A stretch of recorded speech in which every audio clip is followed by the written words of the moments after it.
প্রেমানন্দ মহারাজকে একজন ভক্ত প্রশ্ন করছে, বয়স্ক মা বাবার প্রতি একজন ছেলে হিসাবে কি কর্তব্য পালন করা উচিত।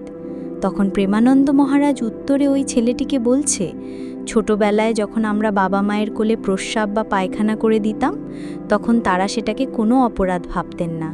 আমরা যদি কোনো কিছু চাইতাম, তারা সব রকম চেষ্টা করতেন আমাদের সেই চাওয়া পূরণ করতে। আমাদের পড়াশোনা করিয়েছেন, বড় করে তুলেছেন, আমাদেরকে যোগ্য করে তুলেছেন। আর এখন যদি মা বাবার শরীর দুর্বল হয়ে পড়ে, তাহলে আমাদের কর্তব্য হলো, যদি এখন তারা বিছানায় পায়খানা করে ফেলেন, তাহলে যেন আমরা রাগ না করি। যদি তারা আমাদের কাছে কিছু আবদার করে, যেমন কিছু খাবার বা কোনো কিছু দেখার, তাহলেও চেষ্টা করব সেটা পূরণ করতে। অনেক সময় মা বাবার যখন বয়স বেড়ে যায়, তখন বুদ্ধি একটু দুর্বল হয়ে পড়ে। তখন আত্মীয় স্বজন বা পাড়া প্রতিবেশীদের কাছে নিন্দা করে, বিশেষ করে ছেলের বউ আর ছেলেকে নিয়ে, যদিও সেই বউ আর ছেলে প্রাণ দিয়ে সেবা করে যাচ্ছেন।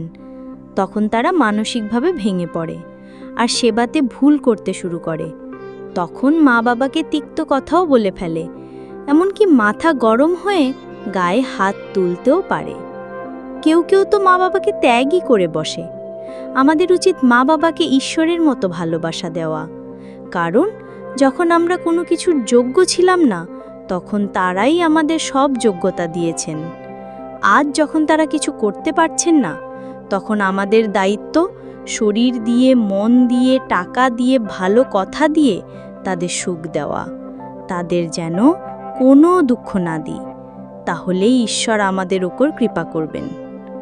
তো বন্ধুরা, প্রেমানন্দ মহারাজ আমাদেরকে এখানে এটাই বোঝাচ্ছে কিভাবে বৃদ্ধ মা বাবার সেবা করতে হয়, এবং সেবা করতে গিয়ে যদি বৃদ্ধ মা বাবা আমাদেরকে কোনো খারাপ কথা বলে, তাহলে সেখানে আমাদের রাগ করা উচিত নয়।